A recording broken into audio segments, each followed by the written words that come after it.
We are the Knights of Awakening.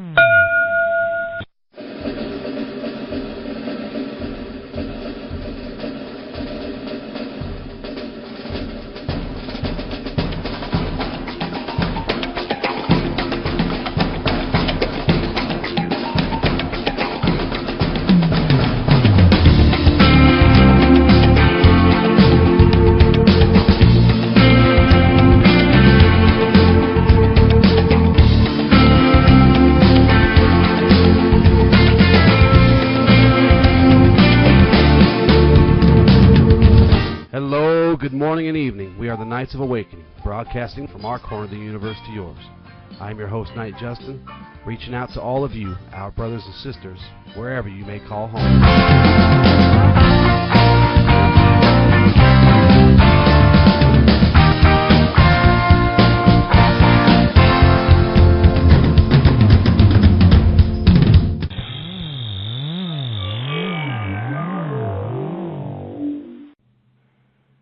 So I get a lot of people asking me, and I'm sure you do too, what is the deal with Ashla+Flow? Are you anywhere with that? Or?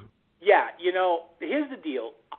It's been some time since we talked about it. Ashla+Knights Saber+Flow is based on a concept that was written in one of the expanded criteria, Star Wars expanded criteria novels. It was called Jedi Flow. And I'm looking at my Star Wars library right now, and I can't quite remember which book it was. I'm sure as I'm talking, as I'm looking, it'll come to me. But Saber+Flow, Jedi Flow in the book was basically like a Tai Chi meets Kendo sort of thing. It was basically an energy cultivation set of routine and exercises involving the lightsaber. And it hit me. I'm like, this would make a great workout routine, actually going through lightsaber exercises. Basically what you're doing is you're taking actual sword fighting velocities and katas, and you're just replacing the sword with a lightsaber. So I came up with this idea. I'm like, I should really start working on that. And then it became like a labor of love. And it got to be the point where we actually had, we sat down with a sabersmith and we drafted up concepts for lightsabers, and we said, well, listen, if we're going to be teaching this, we should create our own line of lightsabers, and that's when we started losing control of it. We designed 6 styles of lightsabers, dark side and light side, actually had prototypes made, started a clothing line, robes, the whole 9 yards. It became this giant project before it actually became actionable. And, we started looking for studio space. It was just massive, massive, massive. And then real life hit. At the time, I was working 2 jobs and just had a busy, busy life. And, I had done so much work on it. It was, and I remember I felt, okay, I have so much done. I have so much written. I have so much material.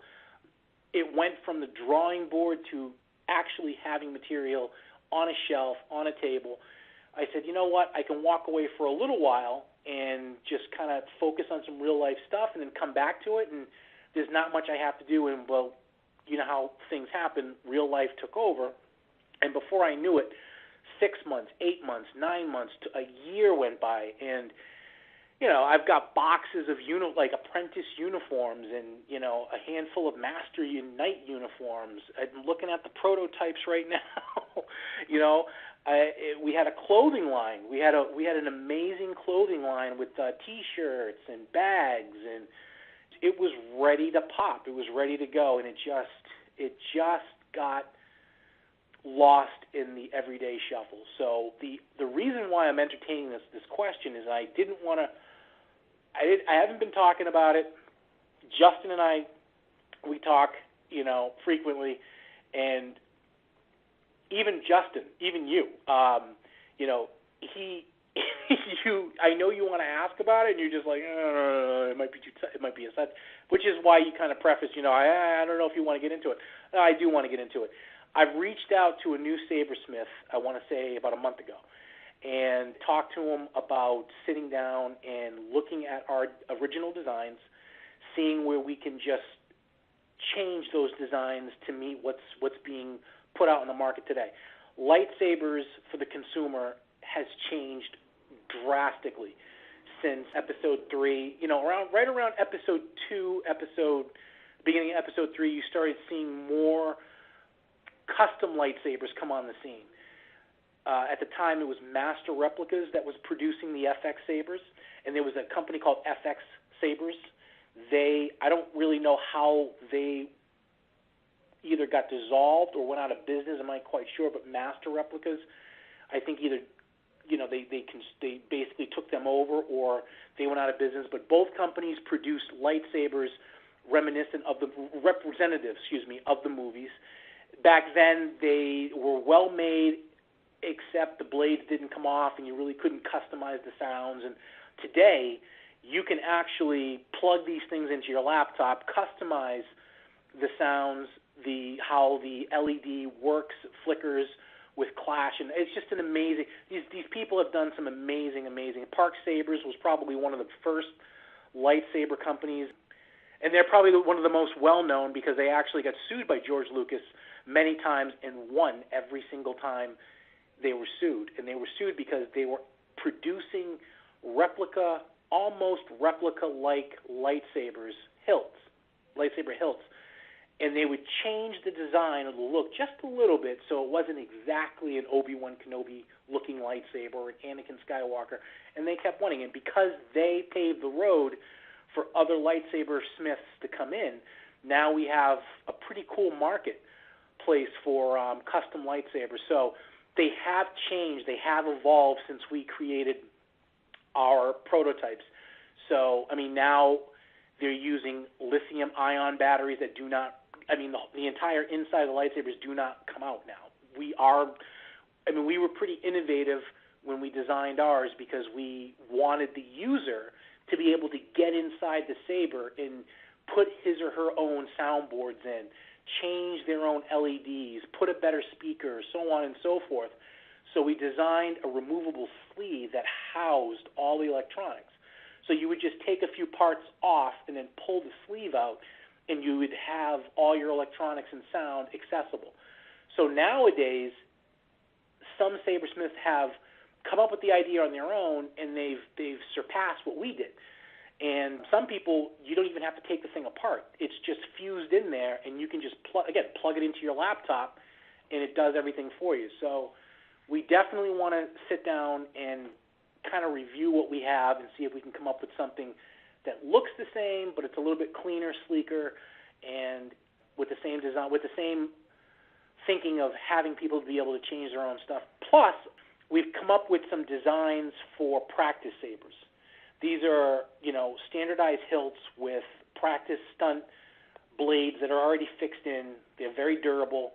You can have them on your wall like a dojo, double-bladed, single-bladed. I guess now we're going to have to do cross-guard-bladed lightsabers because of The Force Awakening, which, to be honest with you, I'm not a really big fan of that saber, but, it's out there now. With this update, I have sat down with the people whom we were going to rent space from to see if that space is available.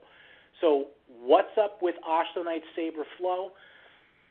I'm really hoping that I can pull all this material out of storage and maybe do something cool with it. And that's my hope. So I think with spending some time, energy, and money on updating the sabers, that's more than enough initiative and more than enough commitment to actually put something forward. Again, we have all this stuff done. It's just a matter of actually getting up and just committing to it. So hopefully we'll be able to do that soon. Well, this is our first live show in probably 2 years, so I understand the whole life thing getting in the way. So you get a pass on that. I have no room to talk, right? It's been a while. Well, it's interesting because I don't want to cut you off if we're pressed for time, but I just want to say, Justin and I, we keep in touch, and this new evolution evolution with Knights of Awakening and Blog Talk Radio. This is something I believe that Justin has been in his head longer than what you're now experiencing again, like today or tomorrow or whenever you hear this broadcast. So sometimes it takes a little bit of time to like step back and say, you know, I have all this stuff. I have all this stuff, and when this stuff was out in the open being used, it really was exciting. It really was something that people enjoyed and wanted to participate in. And now that I've grown a little bit, I've stepped away from this idea or this practice, and I appreciate it more, and I have a different perspective on it, and it's time to reinvest myself. So I think right around the same time you were coming to that place with Knights of Awakening, I was coming to that place with Ashla+Knights. And when you had contacted me and said, hey, look, where are we at with all this stuff? We've got so much stuff. We really should be doing something with this stuff. And I'm like, you're absolutely right. You're absolutely right. So, and we just started talking about it and just implementing and just kind of, and here we are. And I think that this time around, as other times around, it's all about evolution. This is another evolution in the Knights of Awakening and Ashla+Knights. And the next evolution will be something bigger, and the one after that, and the one after that, and one after that. And by the time we look down, we're on top of this giant mountain looking down saying, wow, we really made it up here. But it's going to take time, and I'm excited about it. I'm excited because I'm back on the radio with you when I can be, and both sites are going to be up and running, not soon, but, you know, eventually. A lot of things we have to, you know, this isn't cheap, you know what I mean? I think people listening to us know that. This is very technical stuff, and this stuff costs money, and, you know, we're doing this on our own. It's not like we have big sponsors and big contributors. So it's a step-by-step, piece-by-piece labor of love, and I think we're both excited. I think we're definitely both excited.